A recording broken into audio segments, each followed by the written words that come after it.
This one really needs no introduction. It is probably the most iconic Bible in the English speaking language. Of course, you can see on the video I'm talking about the 1611 King James Version. This Bible is the 400th anniversary edition published by Hendrickson Bibles. Really nice, genuine leather volume. And what this is a facsimile, so it's a copy of the original 1611 edition. Now, this is not uh, as old as 1611. This is not a hand down from somebody in my family way back in the year 1611. This is a facsimile 400th anniversary version. So, this Bible came out in 2011. I've had it for just over 10 years. I saw this at the time, I think it was like $50 or $60. You could still find this floating around. I'll put a link in the description. But this Bible is really special because when you open it up, you have really a time traveling experience, if you will, because this is what the original 1611 King James Version Bible looked like. And I will say, just looking at the kind of arrangement of the Bible itself, it is an absolutely beautiful volume. And as you can see, just looking at this genuine leather, I mean, it is in superb condition. Nothing has really happened to this Bible at all since I've had it. I'm not going to say I've used it daily or anything like that, but I've used it, frequently enough that some of these other Bibles that I haven't even had for 10 plus years are showing way much more wear and tear than this one. And so this Bible is definitely going to last for a while. Now, what we have in this Bible, as I said, is really a facsimile. It's a copy of what the original 1611 version would have looked like in the hands of readers. And the interesting thing about this Bible, I think, is just the experience of it. I don't use this Bible for everything. I don't use this Bible on a daily basis. Sometimes I don't even use it on a weekly basis. But I find myself gravitating back towards this Bible, number one, because I really do enjoy the King James Version of the Bible. And I don't want to have a moderately updated King James Version or something like that. I either want the King James Version or I want a different translation. So why not go back to the original? And when I read this, I just appreciate the beauty, the experience of reading it. You can see kind of that old English spelling and punctuation or lack thereof. Some people enjoy this, some people absolutely do not enjoy this, but I find it to be a really fun way to read the Bible because I'm all about mixing things up. Don't put all your eggs in one basket. Don't put all your Bible endeavors in one basket, one particular Bible. Use a variety of Bibles for different purposes. And this one, as you can see, there are no notes, no highlights, underlines, little things off to the side, or anything like that. I am not putting any markings in this Bible, and that's because I'm using it as a just a reading Bible. I'm not using it for intensive study or anything of that nature. This is a what we would call in opposition to a active reading approach. This is kind of the passive reading approach, which all that means is no highlighters, no pins, just the Bible in hand and enjoying your experience. We can't time travel back to 1611 and experience the Bible when it first hit the market. But the next best thing is to buy a facsimile of that original Bible and kind of have that experience as close as we can get to time traveling back to 1611 and having this Bible in our hands. Now, this Bible, although it is not a study Bible, it doesn't have notes or anything like that. There are some markings off to the side, but this Bible does have some interesting features. Now, if you turn to the back, you won't find a glossary or anything after the final page of Revelation. That's the end of the Bible. But if you open up to the front of the Bible, let me try to capture this idea for you. Here is the first page of Genesis, and it might be hard to see on the screen, but do you see how many pages are here? This is all introductory material. I mean, it is quite a bit of introductory material. Now, a lot of these are kind of tables and stuff like that, but we have some really interesting things. We have a publisher's preface, kind of highlighting the 400-year and beyond now life of this translation in the publisher's preface. We have some interesting material going throughout. And then we have, let me see what page this actually starts on here. So this is now all the way up to page 47 and 51 and all that. And then we have the original translator's preface, which is written to King James himself. And this is really where that kind of old English style of writing begins. You can see right there, preaching of God's sacred word amongst us. Looks like a V, but it's a U, which is that inestimable treasure which excelleth all the riches of the earth, because the fruit thereof extendeth itself. There you go with the old English style of writing. And then there is a translator's word to the reader, and this is very small font here, but this is what the translators wanted to say to the readers of this Bible, several pages long. And then we have what I think is one of the most interesting features of this Bible. There is a monthly Bible reading plan, and the kind of terrible part about this is that everything is in Roman numerals and abbreviations. Now, what I had to do for these is actually to go back to like a Google search and try to find an explanation of this, or try to find other versions of this that kind of spell out what exactly is happening here, because I don't know if you can see these names of the different books of the Bible, but believe it or not, that is abbreviation for the word wisdom. Now, it looks like an F that's very hard to make out, but that is the book of Wisdom, chapter 5. Very hard to tell what's happening there. Like I said, the Roman numerals. But that brings me up to an interesting point. I said the book of wisdom. You might have said, what in the world is the book of wisdom? Well, this Bible, the original 1611 edition, believe it or not, actually has in it the Apocrypha. Now, if you are a Protestant like myself, your hair probably stands up on your arms and legs, if you're a man at least.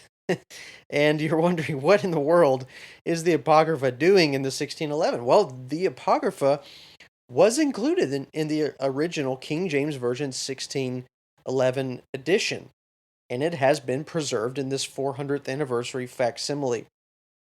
Now, I don't read through the Apocrypha and treat it as scripture. There's a whole big debate about that. That's one of the things that separates us from Roman Catholics. I think the study is conclusive that the Apocrypha should not be included in the canon of Scripture, but nevertheless, it is included in here, and I think so far as you don't include it as, in your mind, as the true Word of God, because of all the discrepancies that are in it and so on and so forth.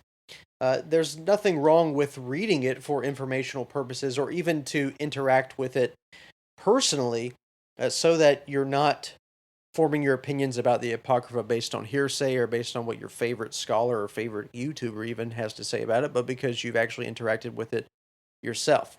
But this, as being a official Church of England, official government commissioned translation, it is included in this Bible, and it's included through this monthly reading plan. The monthly reading plan is really interesting because it kind of overlaps somewhat with what Anglicans and Episcopal Christians have in their Book of Common Prayer. Now, this is not the Book of Common Prayer, but in terms of the idea of reading plans in the Bible, holy days, and all of that kind of thing, you have a morning and evening lesson. Let's just take, for example, starting on January 1st, you have a reading in Genesis 17, Romans chapter 2, Deuteronomy 10, and Colossians 2. 2 in the morning, 2 in the evening. That kind of pattern follows all throughout.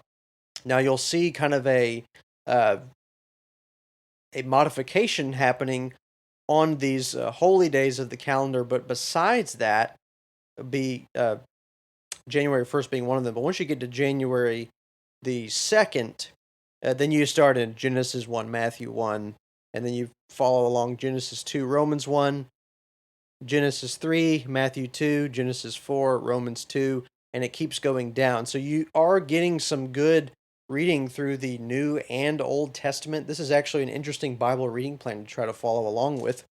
And the pattern continues all throughout the year.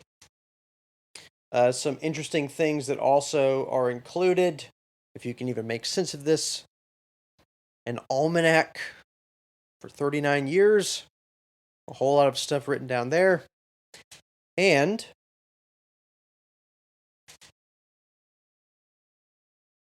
lessons for morning and evening prayer, lessons for holy days. Those lessons have to do with prayer and Bible reading exercises, by the way, if you don't know what that is speaking of. And then this is just a simple table of contents for the Psalms, and this right here is a Psalm reading plan to go through all 150 Psalms every single month, or we might even say in 30 days. The Psalms in 30 days. You do the math, on average there's 150 Psalms in 30 days, that's 5 Psalms a day. That pattern is not always followed on this because some Psalms are longer than others, but here's a nice way of breaking up the Psalms between morning and evening. And if you followed this, you get through the Psalms, all 150 in 1 month's time. So there's some really interesting things in this Bible. Then we have a table of contents, and there you can see we have the Old Testament. Something that's also interesting is this table of contents includes not the page number that these books are on, but how many chapters are in each book. So there you see Genesis with 50, Exodus with 40, so on and so forth. Then there you are right there in the middle of the page, the books called the Apocrypha. So we have all of those written here, and there you can see wisdom as we saw earlier in that January reading, and then the books of the New Testament. This is really helpful because it's just a chart to, if you want to memorize, not only the order of books in the Bible, but how many chapters each one has. And then we just launch into the Bible proper. This Bible is really interesting. There are some, although there's not a table like down here or in the middle of the two columns or something like that, this Bible is helpful because it does have some little notes off to the side. Sometimes they're cross references, as you can see here with the Psalms cited off to the side. And then it does have sometimes a variation of the original Hebrew as it's being called out there. There's a little cross emblem, and you can see the cross emblem right there. So this little emblem is calling you over here to read what that note says. So there are some notes like that that are scattered throughout. Sometimes there's cross references, but not always. You don't see that on every single verse. Another thing that I really like about this Bible is that the beginning of every chapter has kind of an outline summary. So you can kind of follow that little summary as it follows the trajectory of the chapter. So here it says, the creation of heaven and earth, verse 1, and then you have a 3. So verse 3 of the light, verse 6 of the firmament, verse 9 of the earth separated from the waters, verse 11, and made fruitful, verse 14 of the sun, moon, and stars, verse 20 of fish and fowl, verse 24 of beasts and cattle, verse 26 of man in the image of God, verse 29 also the appointment of food. And you'll see these like basic chapter summaries at the beginning of every single chapter in this Bible. One other thing that I really like about this Bible is the fact that you can see each verse is on its own standalone line. So you got verse 6, verse 7, verse 8, verse 9, and so on and so forth all the way down. You don't have in these little miniature paragraphs. You don't have a verse picking up right there. It starts on a new line. Every verse starts on a new line. And that's really helpful if you want to read and not have to worry about where one verse begins or where one verse ends and the other begins. Now, the only con that I have about this Bible is not that it's written in King James Version 1611 dialect. That comes with the territory. You have to just roll with the punches as far as that goes and experience the lettering of certain words that are going to be sometimes hard to tell what's exactly being said, like the word steadfast. That's not how we spell steadfast in the 21st century, but that's how it was spelled back then. Delivereth, we don't even use that, and even the V is kind of what looks like a U, but it's actually a V. Those kind of things you see all throughout. That is just the characteristic. Even the word up, it looks like a V, right? So this is just that kind of font model of the Old English here in 1611. That's not what I dislike about this Bible. The only thing that I dislike about this Bible is how small the font actually is. So you can see my hand here covers the almost the entire page. This is a very grabbable, portable, usable Bible. It is not big by any stretch of the imagination, but because of that, the font size seems to be, well, it's just not good on the eyes for a very long period of time. We might want to just leave it at that.